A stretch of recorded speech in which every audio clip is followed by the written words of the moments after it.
ሰላም ጤና ይስጥልኝ የታማኝ መረጃ ቻናል ተከታታዮች በየሳቱና በየዕለቱ የሚወጡ የተመረጡ አዳዲስ መረጃዎችን በየሶስት ቀን ጠቅለል አድርገን በሳቢ መልኩ የምናቀርብበት የመረጃ ሰዓታችን ደርሷል። አብራችሁን ቆዩን። ቻናላችንን ሰብስክራይብ፣ ሼርና ላይክ ማድረግ እንዳትረሱ። በፍርሃት በስጋትና በሐሰት ክስ የተሞላው የኢሳያስ አፈወርቂ ቃለ መጠይቅ። ባሳለፍነው ሳምንት አምባገነኑ ኢሳያስ አፈወርቂ አንድ ለእናቱ በሆነው የኤርትራ ቴሌቪዥን ቀርቦ ለረጅም ሰዓታት ሲቀባጥር ነበር። ውጥረት ማባባስ፣ ግጭት መፍጠር የሚያስደስተው የኤርትራው ፕሬዝዳንት የህልውና ጭንቀት ውስጥ መግባቱን በቆይታው አጋልጧል። በተለይም አሜሪካ በቬንዙዌላና በኢራን አምባገነን ገዢዎች ላይ የምትወስደውን እርምጃ ወደ እኔም ሊዞር ይችላል የሚለው ስጋት እንደገባው በንግግሩ አምኗል። የትራምፕ አስተዳደር እንደ ኤርትራ ያሉ በሰብአዊ መብት ጥሰት የሚታወቁ ስርዓቶችን መታገስ እንደማይችል ኢሳያስ ተረድቶት ተረብሿል። ይህም ብቻ ሳይሆን ያጣ ለማኝ ተሳድቦ ይሄዳል እንደሚባለው ስለ ኢትዮጵያ መንግስት የቀረበላቸውን ጥያቄ በሙሉ ከአንድ መሪ በማይጠበቅ መልኩ በስድብ ታጅበው ሲናገሩ በቃለ መጠይቁ ላይ ተደምጠዋል። የኢትዮጵያን የባህር በር ጥያቄ የአንድ ፓርቲ ወይም የጠቅላይ ሚኒስትሩ የግል ፍላጎት ብቻ አድርጎ ለማቅረብ ሲሞክሩም ታይተዋል። የኢትዮጵያ መንግስት የባህር በር አጀንዳን እያራገበ የሚገኘው አጀንዳ ለማስቀየስ ነው ሲሉም ተናግረዋል። ይህም የአንድ ትልቅ ብሔራዊ ጥያቄን ይዘት በማሳነስ በማዛባት በቀላሉ ለማጥቃት እንዲመች አድርጎ ለማቅረብ የሄዱበትን ርቀት የሚያሳይ ነው። የኢሳያስን ንግግር አጀንዳ ለማስቀየር ነው የሚል ፕሮፓጋንዳውን ሲነዛ የከረመውን የጽንፈኛ መንጋ ሀሳብ ጋር ተመሳሳይ ነው። ይህም ከዚህ በፊት ስንል እንደነበረው የህልውና ጥያቄያችን በዚህ መልኩ እንዲጠለሽ ቀጥተኛ ትዕዛዙ ከወዲ አፎም የወረደ መሆኑን ያረጋግጣል። እንዲሁም የአስመራ ፕሬዝዳንት የኢትዮጵያ የሀሳብ ባለቤትነት ጉዳይ አይቀሬ መሆኑን ተገንዝቦ ከፍተኛ ፍርሃትና ጭንቀት ውስጥ ለመውደቁ ምልክት ነው።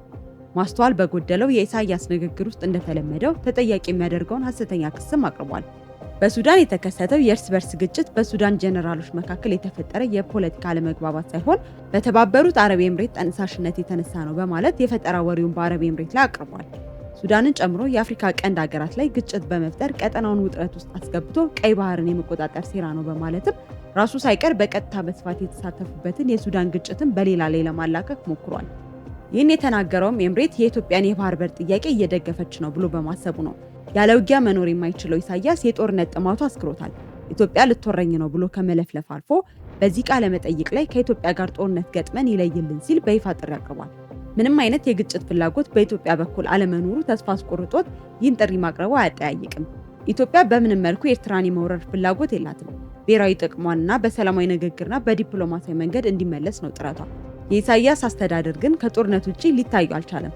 ውጊያ ከተከፈተ ጉዳቱ በማን እንደሚብስ መቼም ግልጽ ነው። በአጭሩ የፕሬዝዳንቱ በእሳቸውና በሀገሪቱ ላይ እያንዣበበ ያለውን ስጋት ተረድተው ፍርሃት ውስጥ ወድቀዋል።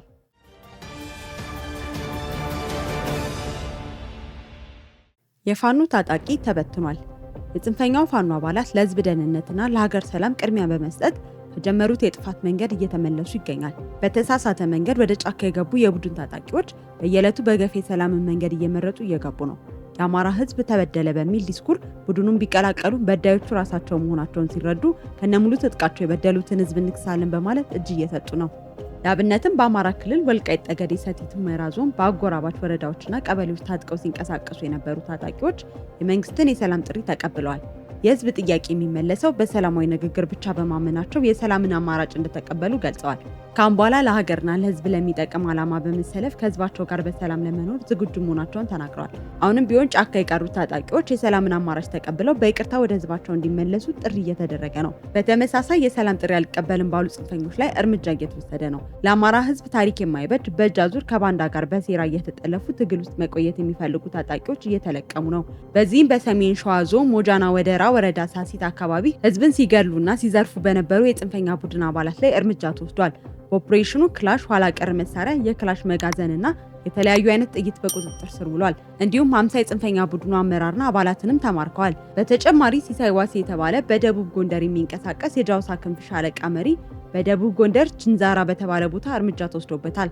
በወቅቱ ሰራዊቱ በወሰደው የተጠና እርምጃ ሌሎችንም ታጣቂዎች እስከ ወዲያኛው ተሸኝተዋል። በርካታ ታጣቂዎችም ተማርከዋል። እንዲሁም በርካታ የጦር መሳሪያዎች፣ ሌሎች ህገወጥ ቡድኖች የሚጠቀሙባቸው ቁሳቁሶችም ተማርከዋል። ይህ በእንዲህ እንዳለ የጥምቀት በዓልን ለማወቅ ከሻዕቢያ ለጽንፈኛ ቡድኑ በተለያዩ አቅጣጫዎች መሳሪያዎች እየተላኩ ነው። ሆኖም ህዝባዊው የጸጥታ ኃይላችን በመረጃ እየተደገፈ ጠንካራ ክትትል በማድረግ መሳሪያዎችን በቁጥጥር ስር እያዋለ ይገኛል። ባንዳና ባዳማ ሳበድ ከቻሉ ኦፕሬሽኖች ውስጥ አንዱ ወልዲያ ላይ የተሰራው ይገኝበታል። መነሻውን ከኤርትራ በማድረግ በመቀለ በኩል ለጃውሳ ሸዋሮቢት ሊደርስ በድብቅ ሲጓጓዝ የነበረ መሳሪያ ወልዲያ ኬላ ላይ በቁጥጥር ስር ውሏል። በቁጥጥር ስር የዋለው 41999 ክላሽ፣ 14000 የብሬን ጥይትና 800 የዲሽቃ ጥይት ነው። እጅ ከፍንጅ በዋሉት ሁለት ተጠርጣሪዎች ላይ በተደረገው ምርመራ ጥይቶቹ በሻዕቢያ መንግስት እንደተላኩ ተረጋግጧል። ጽንፈኛው ህወሓት ተቀብሎ ወደ አማራ ክልል ሸዋሮቢት በማስገባት ለጽንፈኛው ለማድረስ ሲንቀሳቀሱ እንደነበር አምኗል። ይህም ቡድኑ የአማራን ጥያቄ ለማስመለስ የሚንቀሳቀስ ቡድን ሳይሆን የሻዕቢያ ተልዕኮ አስፈጻሚ ለመሆን ጥቂት ማሳያ የሚሆን ነው።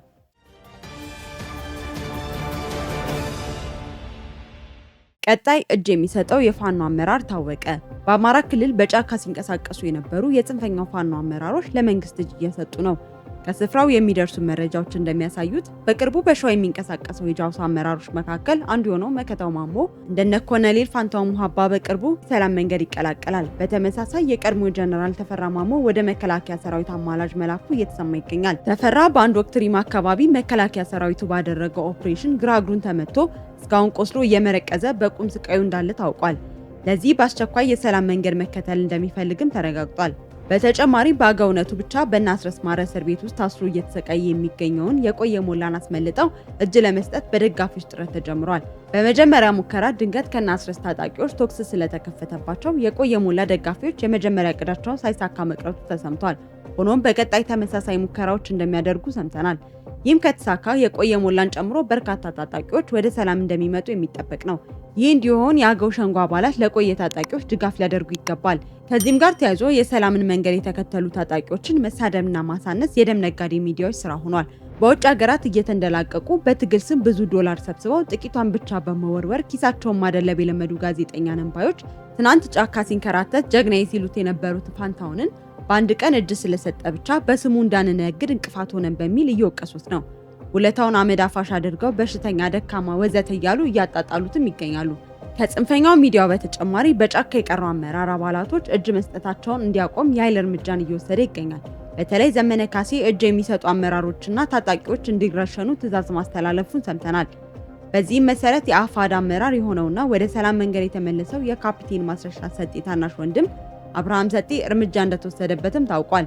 አንተም እንደ ወንድም እጅ ልትሰጥ ነው፣ ፋኖ ልትከዳ ነው፣ መረጃ ለወንድም እያቀበልክ ነው በማለት ደብረ ብርሃን ወረዳ ሳሲት ኪዳነ ምሕረት አካባቢ በሸዋጃው ሰዎች መረሸኑን አረጋግጠናል። ከአብርሃም በተጨማሪ ከ30 በላይ ታጣቂዎች በጥርጣሬ መገደላቸውንም ለማወቅ ችለናል።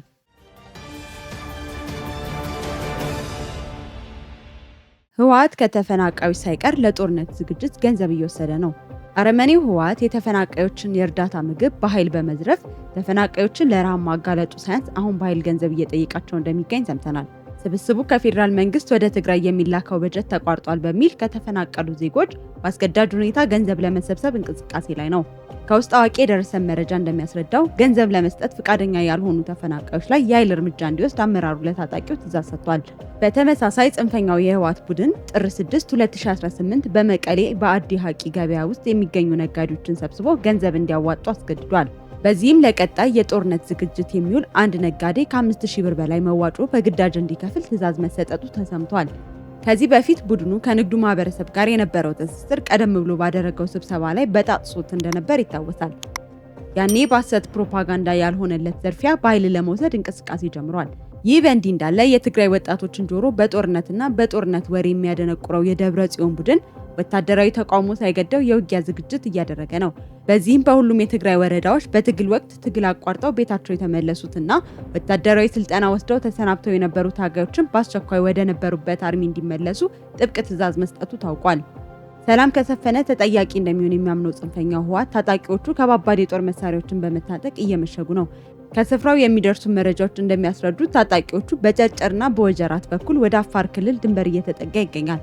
የህወሓት ታጣቂዎች የግጭት ማቆም ስምምነቱን በግልጽ በመጣስ የጦርነት እንቅስቃሴ ሲያደርጉ ይሄ የመጀመሪያቸው እንዳልሆነ የሚታወቅ ነው። ድንበር ተሻግረው በመግባት በንጹሃን ላይ ጥቃት በመፈጸም አካባቢዎችን በኃይል የመውረር ግብ ይዘዋል።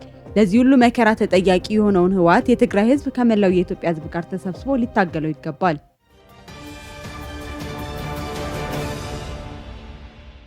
የኢትዮጵያ የዲፕሎማሲ ውጤት በአደባባይ እየታየ ነው። ኢትዮጵያ ጠላቶቿን ተስፋ እያስቆረጠች ወደፊት መጓዟን ቀጥላለች። በየጊዜው ተደማጭና ተፈላጊነቷን እያሳደገች ትገኛለች።